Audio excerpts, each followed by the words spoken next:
오늘 우리에게 주시는 하나님 말씀은 요한복음 12장 12절에서 15절, 마태복음 5장 1절에서 12절 말씀입니다.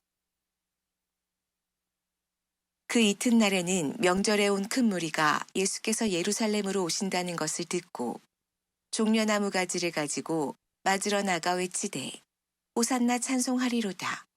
주의 이름으로 오시는 이 곧 이스라엘의 왕이시여 하더라. 예수는 한 어린 나귀를 보고 타시니 이는 기록된 바 시온 딸아 두려워하지 말라. 보라 너희 왕이 나귀 새끼를 타고 오신다 함과 같더라. 예수께서 무리를 보시고 산에 올라가 앉으시니 제자들이 나아온지라. 입을 열어 가르쳐 이르시되 심령이 가난한 자는 복이 있나니 천국이 그들의 것임이요. 애통하는 자는 복이 있나니 그들이 위로를 받을 것임이요. 온유한 자는 복이 있나니 그들이 땅을 기업으로 받을 것임이요. 의에 줄이고 목마른 자는 복이 있나니 그들이 배부를 것임이요.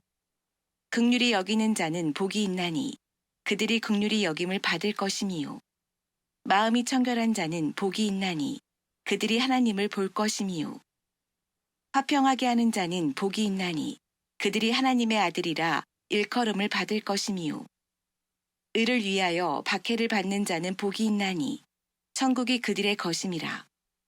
나로 말미암아 너희를 욕하고 박해하고 거짓으로 너희를 거슬러 모든 악한 말을 할 때에는 너희에게 복이 있나니 기뻐하고 즐거워하라. 하늘에서 너희의 상이 큼이라. 너희 전에 있던 선지자들도 이같이 박해하였느니라. 아멘. 여러분, 저는 어울린다라고 하는 말을 참 좋아합니다. 듣기를 좋아합니다. 어울린다라는 말은 조화를 이룬다 혹은 자연스럽다라는 말이지 않습니까? 여러분, 주일이 되면 제가 늘 아내에게 여보 어떤 넥타이 매야 돼? 이렇게 묻습니다. 근데 한 번도 실패한 적이 없습니다. 누가 참 목사님 넥타이와 옷이 전혀 어울리지 않습니다. 이런 말을 들어본 적이 없습니다. 잘 어울리니까요. 어색하지 않으니까요. 왜 동의가 안 되십니까? 제 아내가 저 위에 앉아 있습니다. 여러분 잘 생각하시고 웃으셔야 돼요. 여러분, 어울린다는 것은 너무 좋지 않습니까? 그런데 여러분, 저는 오늘 이 본문을 읽으면서 너무 어울리지 않는다라는 생각이 듭니다. 주님이 왕이신데 너무 어울리지 않는다. 여러분, 주님의 예루살렘 입성이 어울리지 않는다라고 말하는 데는 제가 두 가지의 이유가 있습니다. 첫 번째는 예루살렘에 입성하시는 그 시점이 너무 어울리지 않습니다. 지금은 예루살렘에 들어가실 때가 아닌 것 같단 말입니다. 또 한 가지는 입성하시는 예수님의 모습을 보니까 왕의 모습과는 어울리지 않는 것 같아 보인다는 겁니다. 여러분, 그 당시 종교 지도자들, 유대인 종교 지도자들과 예수님과는 굉장한 긴장 관계에 있었다는 것 여러분 알고 계실 겁니다. 예수가 율법의 전통을 무시했을 뿐만 아니라 그들이 기대했던 메시아의 모습과는 다른 행보를 예수님이 했기 때문에 이들은 예수님이 만족스럽지를 못했습니다. 불만이 있었다는 겁니다. 유대인들은 예수를 못마땅해 했지만 예수님의 사역과 가르침은 3년 공생애 동안 유대 전역에 영향력을 미쳤습니다.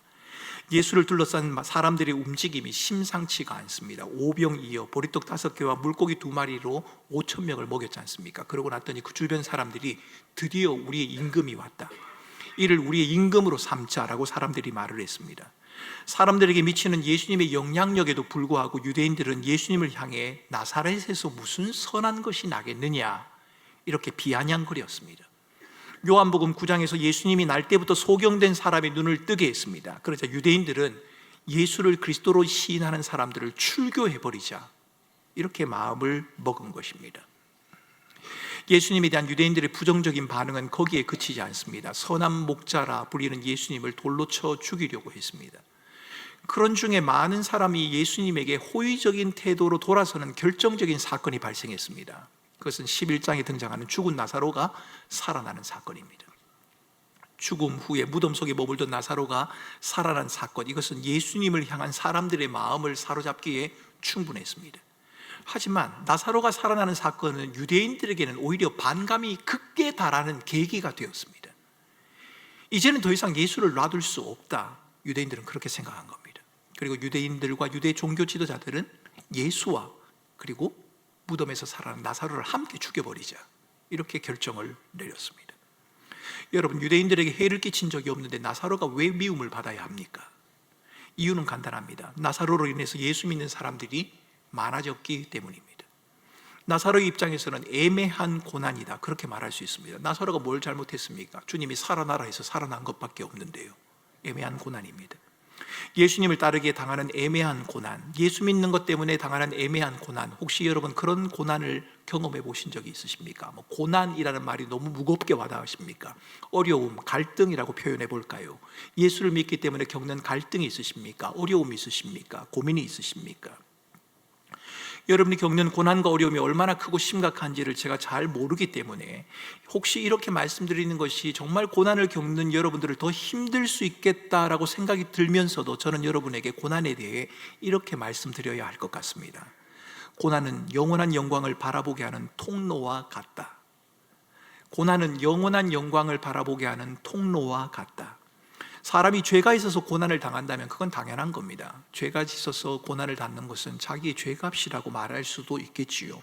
하지만 믿음으로 인해서 애매하게 겪는 고난이 있을 수 있지 않습니까? 우리가 의도하지도 않았는데 갑자기 찾아오는 어려움 있지 않습니까? 성경은 이것이 장차 우리가 주님과 함께 누리게 될 영광을 바라보게 하고 그 영광에 참여하게 하는 통로와 같다, 그렇게 말하고 있다는 겁니다.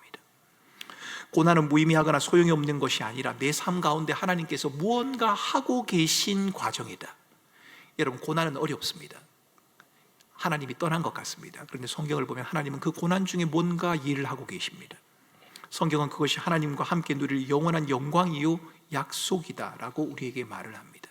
이 사실을 알고 있었던 베드로는 고난 중에 있는 성도들을 향해 이렇게 말하지 않습니까? 너희가 고난을 당할 때 하나님을 생각하고 그 고난을 견뎌내면 그것은 아름다운 것이다. 그것은 하나님이 기억할 만한 것이다. 여러분, 이렇게 말을 합니다. 여러분, 인생의 아름다움은 고난의 유무에 따라서 결정되는 게 아닙니다. 우리는 그렇게 생각할 수 있습니다. 고난이 있는 인생은 비참한 것이고 고난이 없는 인생은 아름다운 것이다. 그렇게 생각할 수는 있습니다만 성경은 그 말에 동의하지 않습니다. 인생의 아름다움은 고난의 유무에 의해서 결정되는 것이 아니라 우리가 하나님 앞에 서느냐, 하나님 앞에 서지 않느냐에 따라서 결정되는 겁니다. 여러분의 고난과 갈등과 어려움 속에서 매일을 살아간다 할지라도 여러분의 삶을 하나님 앞에 부지런히 세우려고 하는 힘씀과 애씀이 있으면 그 인생은 아름다운 것입니다. 그러나 여러분의 삶이 평탄하다고 할지라도 여러분이 여러분의 삶을 하나님 앞에 세우지 아니하고 스스로 인생의 주인처럼 살아간다면 여러분의 인생은 비참한 것입니다. 성경은 그렇게 말하고 있습니다. 그러니 고난 중에 있는 여러분들이요, 우리가 고난의 이유를 다 설명할 수 없고 때로는 고난 중에 일하시는 하나님의 손길과 섭리를 이해할 수 없고 받아들일 수 없을 때도 있지만 고난은 끝이라고, 고난은 아무 의미가 없다고 여러분 그렇게 결론 내리지 마시기 바랍니다. 고난 중에도 일하시는 하나님의 손길, 고난을 통해 이루실 하나님의 영광, 그것은 막연한 기대와 희망이 아니라 분명한 사실이기 때문입니다. 그리스도 예수 안에 있는 소망은 너희를 결코 부끄럽게 하지 않는다. 주님이 우리에게 그렇게 말씀하지 않으십니까? 나사로의 일뿐만 아니라 예수님을 둘러싼 여러 가지 상황을 살펴보면 예수님이 예루살렘에 들어가는 것 적절하지 않습니다. 너무 부정적입니다. 위험해 보입니다. 적절한 타이밍이 아닙니다. 어울리지 않는다는 겁니다. 시기도 시기거니와 예수님의 예루살렘 입성이 어울리지 않는다라고 생각할 수 있는 또 한 가지 이유는 예루살렘으로 들어가시는 예수님의 모습입니다. 사람들이 예수님을 환호하고 있지만 막상 예루살렘으로 들어가시는 예수님의 모습은 뭔가 왕의 모습에는 전혀 어울리지가 않습니다. 예수님이 자기를 반대하는 무리에게 왕으로서의 권세를 드러내거나 왕으로 맞이하는 무리의 호응에 어울리게 하려면 여러분 말을 타야 합니다. 왕에게 어울리는 것은 말이기 때문입니다. 그런데 예수님이 탄 것은 말이 아니라 어린 나귀입니다. 우스꽝스러운, 자칫 사람들의 조롱거리가 될 법한 상황이 지금 연출되고 있는 겁니다. 예수님을 반대하는 무리에게 보인 반응도 좀 어울리지 않습니다. 예수님의 주변에는 큰 무리라고 불릴 정도로 많은 지지자가 있었습니다. 예수를 반대하는 바리새인들조차도 예수님을 향해서 본문을 보면 온 세상이 그를 따른다 이렇게 기록을 하고 있습니다. 얼마나 많은 무리가 예수님을 추종을 했으면 온 세상이 그를 따른다 이렇게 말을 했을까요? 예수님을 환영하는 무리의 수가 얼마나 되는지를 우리는 대충 짐작해 볼 수 있습니다. 대세가 예수님에게로 기울었다는 겁니다. 예수를 반대하는 바리새인마저도 종교 지도자들에게 예수를 해치는 것을 포기해라, 예수를 해치려고 하는 그 계획은 지금 할 수 없다, 그것을 포기하라 라고 그렇게 말을 했습니다. 이쯤 되면 예수를 추종하는 수많은 무리를 힘입어서 자기를 반대하던 유대인들, 종교 지도자들 단숨에 쳐내버릴 수 있는 절호의 기회 아닙니까? 예수님이 말씀하시던 하나님 나라를 이루기에도 충분해 보입니다. 충분히 많은 수의 사람이 모여 있으니까요. 정치는 타이밍이다, 이렇게들 말을 합니다. 노련한 정치가라면 놓치지 않을 법한 기회입니다. 그런데 예수님은 대중의 인기와 힘을 이용할 기미를 보이지 않으십니다. 절호의 기회인 것 같은데 주님은 이 절호의 기회를 사용하지 않습니다. 우리는 예루살렘에 입성한 예수님의 결말이 어떻게 진행되는지를 알고 있기 때문에 지금의 기회를 사용하지 않는, 활용하지 않는 그 예수님의 모습이 안타깝게 느껴지기도 합니다. 왜요? 이 순간이 지나고 나면 주님은 유대인의 계략과 술수로 빌라도의 법정에 서야 하고 십자가의 죽음을 당해야 하기 때문에 그런 것입니다. 사람들 눈에는 대세를 이용해서 힘을 과시하지 않는 예수님의 모습이 이상해 보일 수 있습니다. 왜? 넉넉히 그럴 수 있는데 그러지 않는 예수님의 모습, 그 분위기와 어울리지 않습니다. 충분히 그럴 수 있는데 왜 그러실까? 왜 그렇게 하신 건가요? 예수님이 어울리지 않는 모습으로 예루살렘에 입성한 이유는 뭐고, 예수님은 무엇이든 하실 수 있는 그 절호의 기회를 사용하지 않는, 어울리지 않는 선택을 하신 이유는 뭘까요? 고난주간을 맞이하는 우리는 예수님이 왜 그러셨는지를 다 잘 알고 있습니다. 교회 다닌 분이라면, 성경을 어느 정도 읽은 분이라면 예수님이 왜 그렇게 하셨는지를 우리는 다 잘 알고 있습니다. 예수님은 예루살렘에서의 고난과 죽음에 대해서 이미 여러 차례 말씀하신 적이 있습니다. 예수님은 로마 실정법을 어겨서 끌려온 것도 아니고 능력이 부족해서 나귀를 타는 우스꽝스러운 모습으로 예루살렘에 입성한 것도 아닙니다. 예수님이 어울리지 않는 모습으로 예루살렘의 성에 입성하신 것은 인간의 진정한 회복은 하나님과의 관계에서 비롯되는 것이기 때문에, 인간이 하나님께 불순종한 그 죄의 대가를 대신 치르려고 하셨기 때문에 자기의 목숨을 희생제물로 드림으로 깨어져 버린 하나님과의 관계, 사람과 하나님과의 관계를 회복하시기 위해서 주님은 그렇게 하신 겁니다. 인간을 비참으로 몰아가고 하나님 나라에 참여하지 못하게 하는 그 죄와 죽음의 권세, 사단의 권세는 십자가의 죽음과 부활을 통해서만 정복될 수 있는 것이기 때문에 주님은 그렇게 하신 거란 말입니다. 예수님은 세상을 이길 힘과 권력을 의지해서가 아니라 하나님의 말씀에 대한 온전한 순종, 희생과 죽음을 통해서만 가능하다는 것, 그것을 보여주시기 위해서 어울리지 않는 장면을 지금 연출하고 계신 겁니다. 예수님이 어울리지 않는 길을 걸어가신 것은 우리의 죄를 대신하신 예수 그리스도의 죽음만이 죄사함을, 하나님과의 화목을 가져다 줄 수 있기 때문에 그런 것입니다. 그리스도의 죽음을 통해 부활의 영광과 소망에 우리도 참여할 수 있지 않습니까? 우리에게 참 생명이 주어졌단 말입니다. 어울리지 않는 주님의 그 모습을 통해서 말입니다. 예수님의 어울리지 않는 그 모습은 그의 부족이나 연약함 때문이 아닙니다. 그럴 수 없어서 그렇게 한 게 아닙니다. 예수님이 그렇게 어울리지 않는 선택을 하신 것은 바로 저와 여러분들 때문입니다. 저와 여러분들에 대한 사랑의 표현이란 말입니다. 여러분, 세상 말로 말해보면 우리를 위해 주님이 망가지신 겁니다. 예루살렘 입성을 통해서 보여주신 예수님의 어울리지 않는 그 모습은 이 세상을 살아가는 그리스도인들의 삶의 방식이 어떠해야 하는지를 우리에게 말해주기도 합니다. 예수님은 공생의 기간 동안 주님의 나라는 이 세상에 속한 게 아니다라는 말을 여러 차례 하셨습니다. 주님이 이루시고자 하시는 나라는 힘을 통한 승리와 성취, 성공이 아니다라고 말씀하셨지요. 명분과 지위를 내세워서 군림하고 지배하고 다스리는 나라, 그 나라가 하나님의 나라가 아니다. 주님은 여러 차례 말씀하셨습니다. 주님은 우리가 가진 것이 무엇이건, 그것이 신분이건 지위건 돈이나 명예이건 권력이건 사람이건 그 어느 것도 세상을 이기는 진정한 힘이 될 수 없다는 사실, 그것을 몸으로 말씀해 보이셨습니다. 사람들은 자기를 지지하는 사람들을 힘입어서 반대하는 사람을 무시해 버리려고 하지요. 권위를 내세워서 군림하려고 하고 지배하려고 하지요. 자기의 뜻을 관철하려고 하는 경향성을 지니고 있지 않습니까? 저와 여러분들이 말입니다. 어쩌면 그것이 수월할지도 모르겠습니다. 그런데 말입니다, 우리가 주님의 고난과 영광을 안다면 그럴 수 없습니다. 주님이 가신 길이 그것이 아니었기 때문입니다. 성경이 그렇게 말하고 있지 않기 때문입니다. 예수님의 한 걸음 한 걸음은 주님의 말씀에 대한 전적인 순종에서 비롯된 것입니다. 나귀를 타신 것도 스가랴 9장 9절과 10절의 말씀을 이루기 위한 것이다 라고 성경은 기록하지 않습니까? 예수님의 예루살렘 입성을 기록하고 있는 또 다른 본문인 마태복음 21장 본문을 보면 사람들이 나뭇가지와 겉옷을 벗어서 길에 깔아놓는 장면이 연출되고 있습니다. 이것은 예수님이 왕이시라고 하는 예수님의 왕권에 대한 축제적인 인정입니다. 예수님이 승리자요 왕이란 겁니다. 예수님이 왕이라는 사실을 상징적으로 보여주는 행위라고 할 수 있습니다. 흥분한 무리들은 시편에 있는 메시아에 대한 찬송을 알고 있는 것처럼 가장 높은 곳에서 호산나라고 외칩니다. 여러분, 호산나가 무엇입니까? 나를 구원하소서라고 하는 히브리어입니다. 나를 구원하소서. 얼핏 보기에 예수님이 입성하시는 모습은 전쟁에서 이긴 왕이 도성으로 영광스럽게 거리 행진을 하는 모습처럼 보입니다. 하지만 예수님의 모습은 승리의 왕이 입성하는 그 장면 같지가 않습니다. 어울리지 않는 장면들이 너무 많습니다. 군마가 아닌 나귀를 탄 것도 그렇고 왕적인 권세를 드러내는 화려함이 아니라 평범한 옷을 입고 있는 것도 그렇습니다. 스가랴 9장 10절 말씀대로 하면 입성하는 이는 전차와 말과 활을 없애고 민족들에게 참된 평화를 선물로 줄 수 있는 모습이어야 합니다. 그런데 평범한 옷에 나귀를 타고 입성하시는 예수님의 모습은 전쟁은커녕 상대의 작은 공격도 감당해내지 못할 것 같단 말입니다.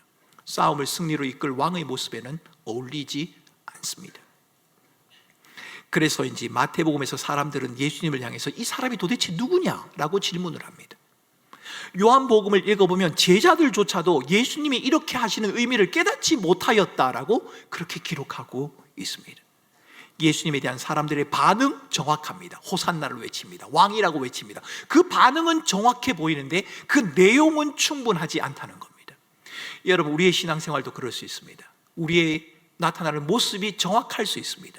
주일마다 예배 드릴 수 있고요, 찬양할 수 있고요, 성경 읽고 기도하고 헌금하고 봉사할 수 있습니다. 여러분, 보여지는 것은 정확합니다. 그런데 그 속에 담겨있는 내용이 충분하지 않을 수 있습니다. 마치 호산나를 외치면서도 그 호산나의 구원의 의미가 무엇인지를 모르는 제자들처럼 우리도 그럴 수 있다는 겁니다. 그들은 예루살렘의 입성으로 소동을 일으키고 그 소동 가운데 함께하고 있지만, 주님과 함께하고 있지만 메시아, 구원자, 호산나의 의미가 정확히 무엇인지를 충분히 이해하지 못하고 있습니다.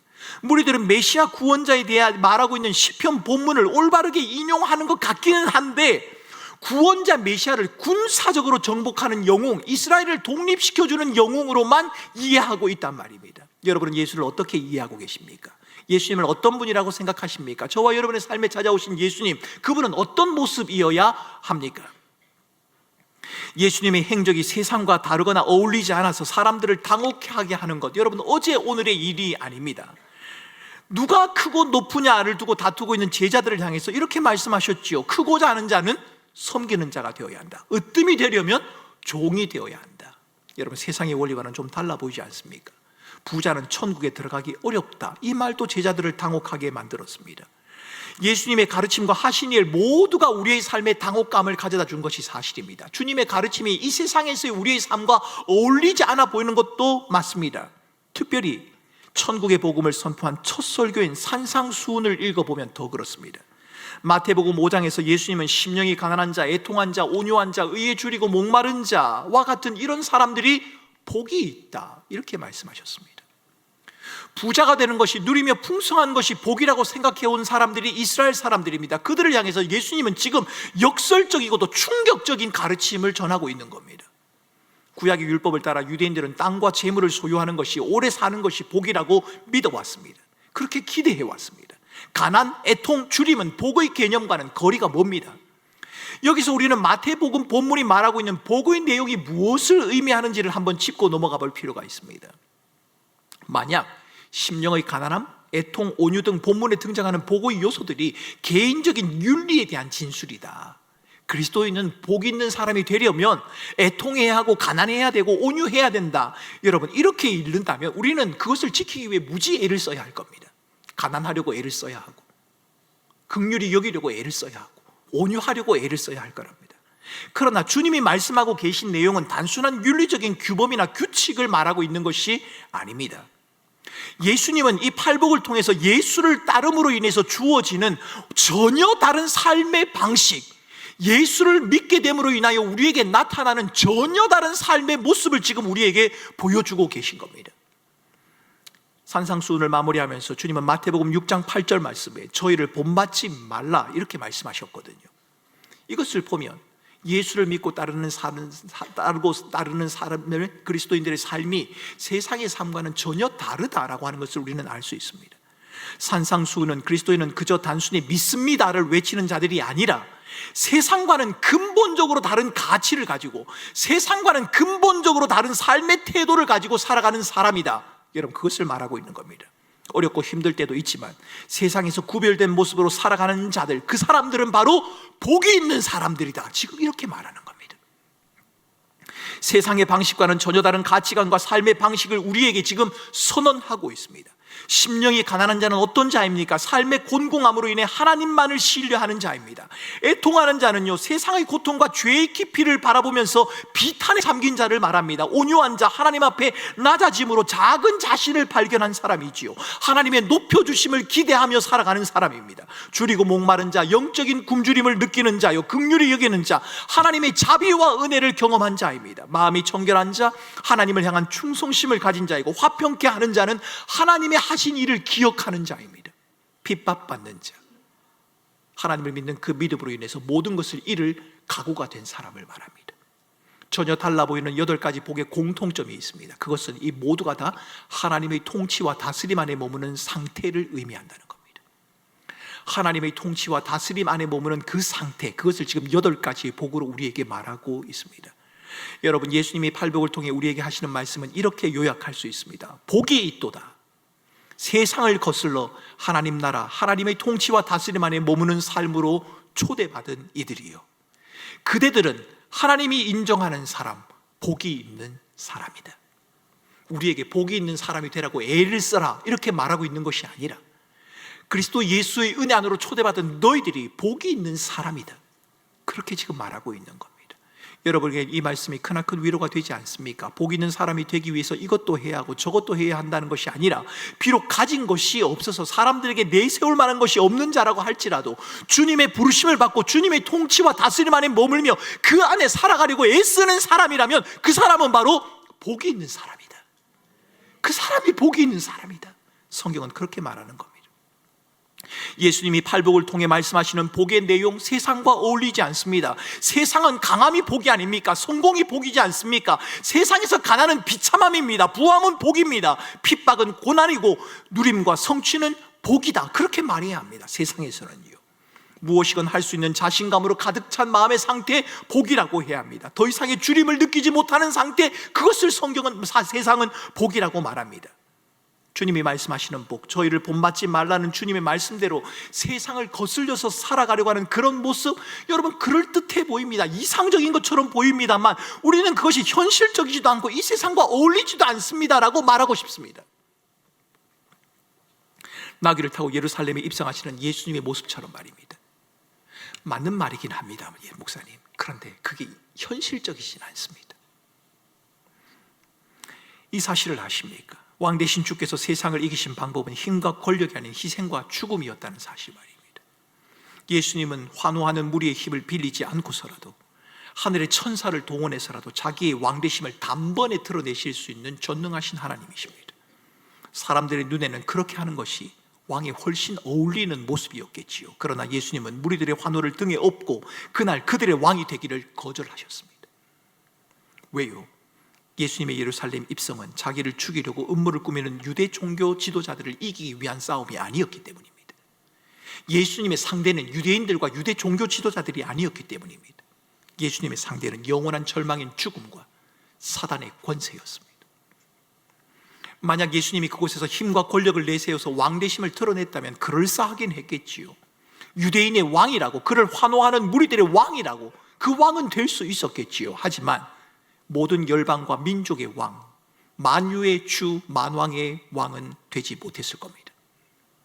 나귀를 타고 예루살렘에 들어서시는 예수님은 강력한 힘의 통치를 기대하던 세상의 패러다임을 완전히 뒤엎으셨습니다.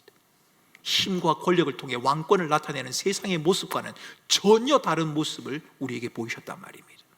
그리고 군중들이 보지 못하는 박해와 고난, 임박한 십자가와의 죽음의 길로 향하셨습니다. 우리 주님은 나귀를 타고 입성하는 우스꽝스럽고 어울리지 않는 그 모습 속에 영원한 생명이 있다고, 참된 평화와 구원이 그 안에 있다고. 예수님께서 죄인된 인간에게 생명을 주시는 방식은 힘과 권력이 아니라 희생과 죽음이라고 지금 우리에게 말씀하고 계신 겁니다. 여러분, 이것은 바로 부활을 믿고 살아가는 그리스도인들이 세상을 살아가는 삶의 방식이기도 해야 합니다. 힘과 권력이 아니라 희생과 죽음이 전능하신 하나님이 세상을 다스리신다는 하나님의 통치를 드러내는 방법이라는 말입니다. 힘과 권력이 아니라 희생과 죽음이 말입니다. 그런데 우리는 그것이 어울리지 않는다고 생각할 때가 많습니다. 희생과 죽음이라는 방법으로는 하나님의 나라를 드러낼 수도 없고 하나님의 통치와 다스림을 실현하는 것도 불가능합니다라고 우리는 생각합니다. 낮아짐과 겸손함, 희생과 헌신, 자기를 부인하고 십자가에 날마다 자기를 못 박는 그런 모습, 그것보다는 누군가 위에 군림할 수 있는 힘을 가지는 것이, 걱정 없이 누릴 수 있는 부요함 속에 안정감을 누릴 수 있어야 하고, 서로가 경쟁의 대상이 되어서 그 경쟁에서 이길 수 있는 능력을, 힘을 가지는 것이, 그래서 그 상대를 누를 수 있어야만 우리가 힘이 왕이 되고 우리가 이 세상에 영향력을 발휘할 수 있다고 말한다는 겁니다. 섬김과 헌신, 희생, 죽음, 단어는 고상해 보입니다.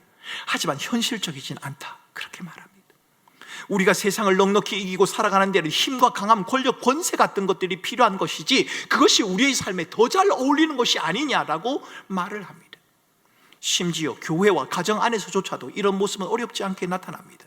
내가 먼저 손 내밀고 내가 먼저 사랑한다고, 내가 먼저 미안하다고 말해야 하는데, 그것이 나귀를 타신 주님의 모습이고 그리스도인들이 가야 하는 길이 맞는데, 그렇게 하면 내가 손해를 보는 것 같고, 그렇게 말하면 내가 지는 것 같고, 내가 약해 보이는 것 같고, 내 자존심이 상하는 것 같고, 내가 뭔가를 잘못하는 것 같이 보일까 봐 두려워서 그 말을 하지 못한다는 겁니다. 안타깝게도 우리는 힘을 강조하는 세상 속에서 살아가고 있습니다. 모두가 왕이 되어야 한다고 말합니다. 그래서 결혼한 부부에게도 뭐라고 말합니까? 초장에 잡아야 한다. 힘으로 초장에 잡아야 평생 고생하지 않는다고 말합니다. 여러분, 목사에게도 이런 말을 합니다. 성공적인 목회를 하려면 힘과 권위가 있는 목사가 되어야 하고, 교인들이 함부로 할 수 없고 함부로 근접할 수 있는 그런 목사가 되어야 한다라고 말하기도 합니다. 교회도 크고 힘이 있어야 주님의 일을 하는 법이다, 이렇게 말하지 않습니까? 하지만 여러분, 오늘 나귀를 타고 예루살렘에 입성하신 예수님, 군중의 환호를 받으면서도 조금도 동요하지 않는 채 묵묵히 자기의 길을 가신 그 예수님의 모습을 한번 보십시오. 그게 아니란 말입니다. 나귀를 타고 예루살렘에 입성하신 예수님이 당할 고난과 영광이 무엇인지를 안다면, 여러분, 우리는 결코 힘과 권세를 앞세울 수 없습니다. 설령 우리에게 힘과 권세가 주어졌다 하더라도 그것이 아무것도 아닌 것처럼 살아가는 자, 그들이 바로 그리스도인이어야 한다는 말입니다. 세상은 그럴 수 있겠지요. 세상은 힘과 권세를 주장하는 곳이니까요, 그것을 좋아하는 곳이니까요, 그럴 수 있겠지요. 그러나 여러분, 그리스도인들이 살아가는 삶의 현장은, 그리스도인은, 교회는 그러지 말아야 한다는 겁니다. 오늘은 종료주일입니다. 예수님이 나귀를 타고 예루살렘에 입성한 날, 그날을 기념하면서 우리는 왕의 품 위에는 어울리지 않는 나귀를 타신 채 입성하고 계신 그 예수님의 모습, 여러분, 그 모습을 좀 더 깊이 묵상하는 시간을 가질 수 있으면 좋겠습니다. 주님이 왕에게는 어울리지 않는, 어쩌면 우스꽝스럽고 조롱거리가 될 법도 한 그 길을 가신 것은, 여러분, 그 길에는 구원이 있기 때문이고, 그 길에는 생명이 있기 때문이고, 그 길에는 영원한 승리가 있기 때문입니다. 우리의 형편과 살아가는 삶의 방식이 세상과 어울리지 않는다, 여러분, 이런 느낌 받아보신 적이 있으십니까? 가난해서, 성공하지 못해서, 참 세상에서 뒤처지는 것 같고, 세상에서 좀 더 나은 삶을 살아야 세상과 어울리는, 세상에서 사람들의 인정을 받는 그런 삶을 살 수 있겠다, 여러분, 이런 생각 우리가 들 때가 있지 않습니까? 주님이 가신 길을 따라간다는 것이 만만치 않다, 그런 느낌도 받을 때가 있지요. 때론 세상과 어울리지 않는 삶을 살아가려고 하는 우리의 믿음의 시도가 너무 무모해 보인다. 정말 그렇게 사는 사람이 있을까? 그렇게 살아도 되는 걸까? 이런 마음이 들 때도 있지 않습니까? 그렇게 살아본 지가 10년, 20년이 됐는데 내 삶 가운데 별 변화가 없기 때문에 내가 계속해서 이렇게 믿음으로 살아가는 것도 맞는가? 이런 회의를 느껴본 적도 있을 겁니다. 그런데 여러분, 그래도 좌절하지 말고 그리스도인으로서 살아가는 믿음의 여정을 멈추지 말아야 합니다. 왜요? 우리 삶에 임하실 하나님의 영광이 우리를 기다리고 있기 때문입니다. 사단은 말했을 겁니다. 주님의 십자가로 자기가 이겼다고 말입니다. 그러나 여러분, 주님은 사단의 머리를 깨시고 부활의 주로 우리를 찾아오셨습니다.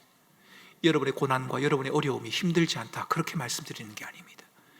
그런데 여러분, 이렇게는 말씀드릴 수 있을 것 같습니다. 그게 여러분의 인생의 전부는 아닙니다. 그게 힘들고 어려운 거 충분히 공감합니다.